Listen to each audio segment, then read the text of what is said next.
marka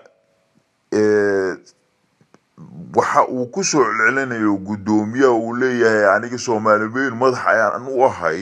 waxaan u aragnaa yani hadal xaqiiqda jirta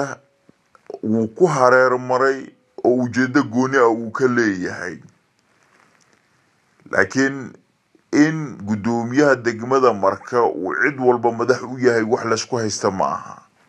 laakiin siyaasadii Soomaalida ayaa maanta meeshan aan ka hadlayno taagan oo waaqac ah oo san cidna ka boodi karin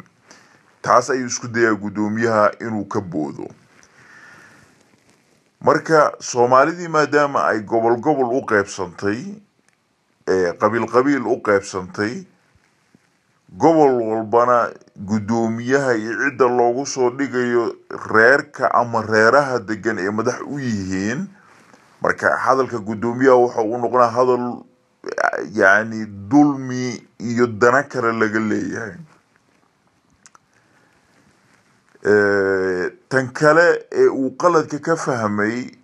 maamul dawladeed marka aan leeyahay waxaan ula jeedaa qofka markii jago loo magacaabo waxa lagu soo magacaabay decreto ama wareegto ka soo baxday xafiiska maamulka ee markaas magacaabahada dawladda dhexe ama dawlad goboleedyada gudoomiyaha waxa soo magacaabay maamulka koonfur galbeed waxa lagu soo magacaabay decreto waxa gudbiyay oday dhaqameed marka oday dhaqameedka gudbiyay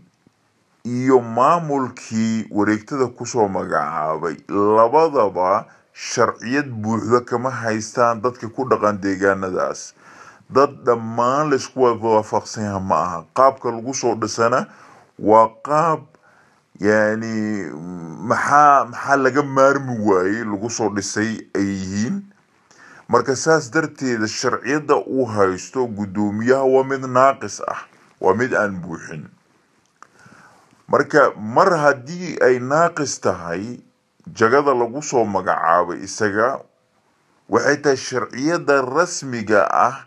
wuxuu u baahan yahay maadaama uu yahay maamul raba inuu shaqeeyo wuxuu uu sharciyada ka rabaa marka dadka ku dhaqan deegaankaas loo soo magacaabay dadka deegaankaas loo soo magacaabay sida hadda aan hore u soo sheegay Soomaalidu ceyrinka ay ku kala baxday marka waxa ugu horeeya ee sharciyada uga baahan waxa ay tahay dadka uu ka soo jeedo gudoomiyaha uu dartooda jagada ku helay waxa ku soo xiga beelaha kale ee beesha uu ka dhashay isaga gobolka la dega ama degmada la dega inuu iyadana sharciyad ka helo sharciyada saddexaad ayaa waxay noqonaysaa marka Soomaalida kale ee degmada ku dhaqan noocay doonaan ha ahaadeen iyagana in uu ka helo sharciyad waxaan ugu muhiimsan waxa ay tahay sharciyada uu ka rabo reerka yani uu ka dhashay isaga marka gudoomiyaha markii uu degmada waxa la filayay in dadka waxgalka ah ee degmada degan ha ahaadeen oday dhaqameed ha ahaadeen siyaasiyiin ha ahaadeen haween inta uu la kulmo oo uu la shiro oo uu taageerada kasbado oo uu ka gado waxa uu wado laakiin taas ma dhicin gudoomiye markii uu degmada yimid lama kulmin cid ka mid ah dadka waxgalka ah ee degmadaas waxa uu sameeyay waxa ay tahay inuu meel walba la istaago inuu yiraahdo Soomaali weyn ayaan madax u ahay sidaas wuxuu ku waayay sharciyadii ka maamul ahaan ay ahayd inuu helo sharciyada aan ka hadlayna ma aha anaga dawladda maaragtay dawladaha horumaray maanta inaan ka hadlayno sharciyada aan ka hadlayno waxay tahay waaqaca Soomaalida ee meesha maanta la joogo marka qodobka ah sharciyada waa qodob muhiim ah marka laga hadlayo maamul dawladeed waxaan u muuqataa gudoomiyaha inuusan fahamsanayn marka ka soo gudubto qodobkaas qodobka labaad ee ku soo xiga waxa ay tahay gudoomiyaha marka uu sharciyadii dadkii helo ayay ahayd haddana inuu u gudbo isticmaalka awoodiisa uu sharciga siinayo. laakiin haddii aad tiraahdo adiga oo aan sharciyad haynin dadkii oona ku ogolayn aniga maamulkayga awoodiisa aan isticmaalayaa, waxay la mid tahay inaad tahay nin aad u madax adag oo kaaba maaragtay mooryaannimo ama qabqabla dagaal inaad isku bedesho inaad rabto. maxaa jira waxa ugu sharciyada markaad dadkaadii ka hesho ayaad waxay ku siinayaan awood ah in awoodaadii siyaasadeed ee sharciga uu ku siinaya aadna aad isticmaasho oo ay ku jirto awoodda isticmaalka ciidanka. marka dadkii ay ku ogolaadaan oo ay sharciyadii ku siiyaan oo ay ku soo dhaweeyaan, taasna oo ku xiran hadba adiga waxaad la timaado siyaasadahaada, ayaad haddana inta yar ee dulmiga iyo dhibaatada shacabka dhexdiisa inay ku faafisa rabto ama dhibaato inay u geysata rabto ayaad markaas awoodooda u isticmaalaysaa uu sharciga ku siinayo. taas way ka mid tahay inaad ammaanka dadki sugto, inaad canshuur ururiso, inaad qawaaniinta iyo shuruucda dadka ku dabaqdo. kuwaasoo dhan waxay imaanayaan marxaladda ah dadkii markii ay ku ogolaadaan. laakiin taas iyadana ma dhicin. gudoomiyaha waxaa dhacday markii uu yimid magaalada hanjawaado inuu hawada dadka u marsiiyo oo uu yiraahdo ciddii aniga iga hor timaada waan soo xiraya, waa kacandiid. iyadana waxay ka mid tahay habdhaqanada ay ka muuqato isla qabweynida aan caqliyada ku dhisnayn ee gudoomiyaha uu la yimid iyadana, taas oo ku kicisay in badan oo dad uu taageero ka heli lahaa. haddii uu gudoomiyaha dadka inta la fariisto hadalkooda dhegaysto waxa uu wado iyo siyaasadaha uu rabo inuu maamulkiisa ku dhaqangelina uu ka dhaadhiciyo, waxaad maaragtay ay ahaan lahayd in dad badan ay taageeri lahayn, taageeradana uu kasban lahaa. marka aqoonta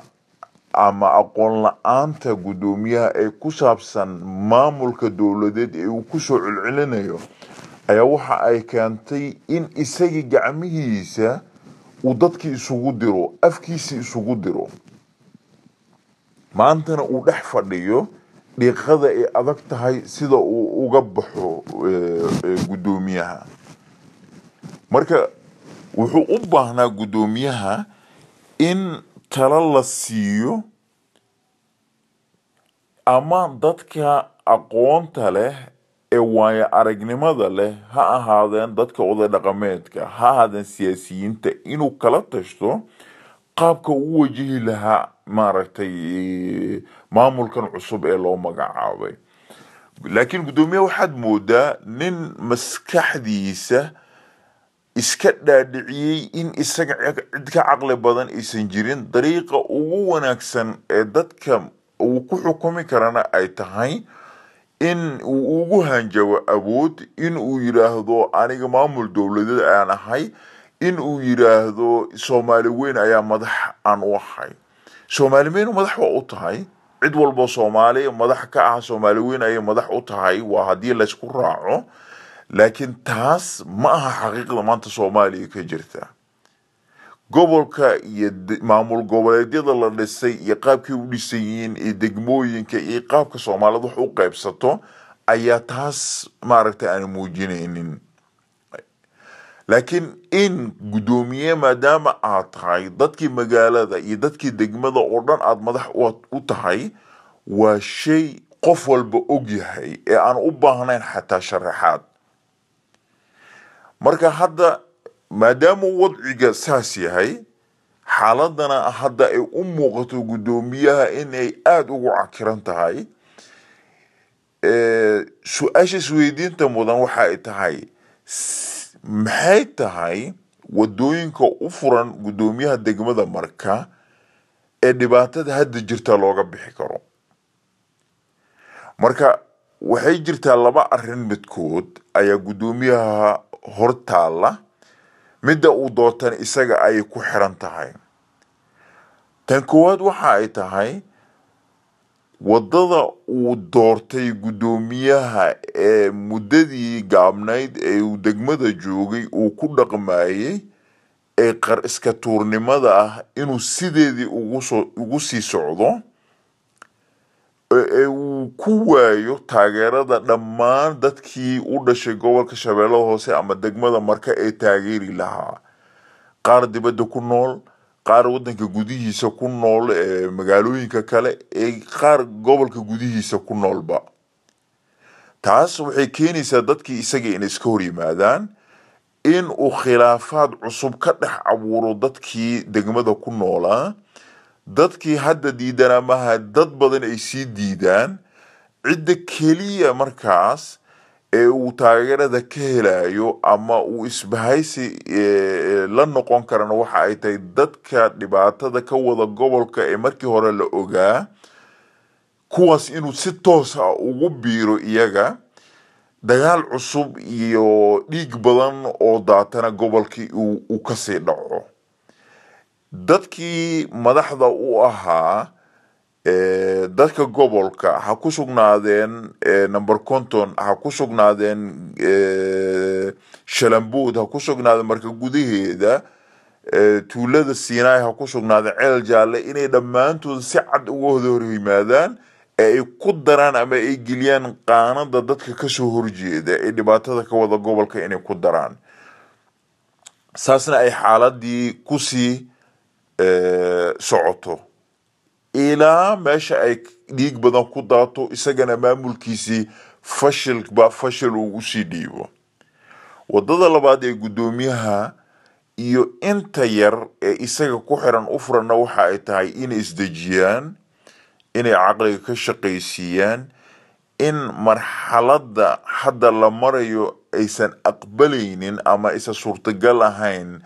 madax adeega iyo qallafsanaanta uu gudoomiyaha la soo baxay inay istusaan kadibna ay dadkoodii la heshiiyaan. la heshiinta dadkoodana waxay ka imaanaysaa gudoomiyaha cid u diidan in uu maamulka degmada marka madax ka noqdo ma jirto cid walba way ogoshahay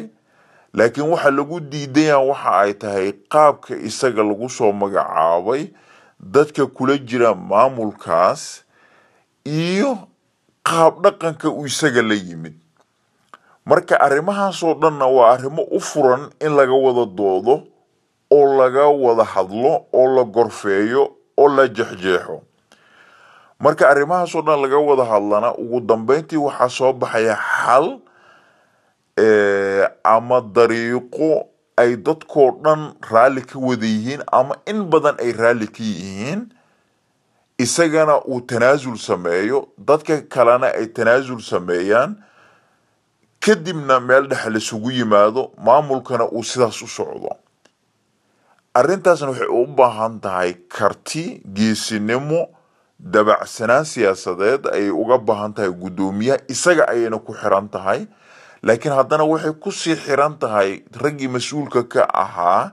in uu jagada qabto oo uu ka mid yahay Suldaan Ibraahim Cali Xaaji oo uu ka mid yahay wasiirka garsoorka ee maamulka Koonfur Galbeed Macalin Barre oo uu ka mid yahay Maxamed Xasan oo ay ka mid yihiin ragga uu hadda taageerada isaga ka haysto ee gobolka ku sugan ay dadka gobolka dhibaateeyay. waxaa kaloo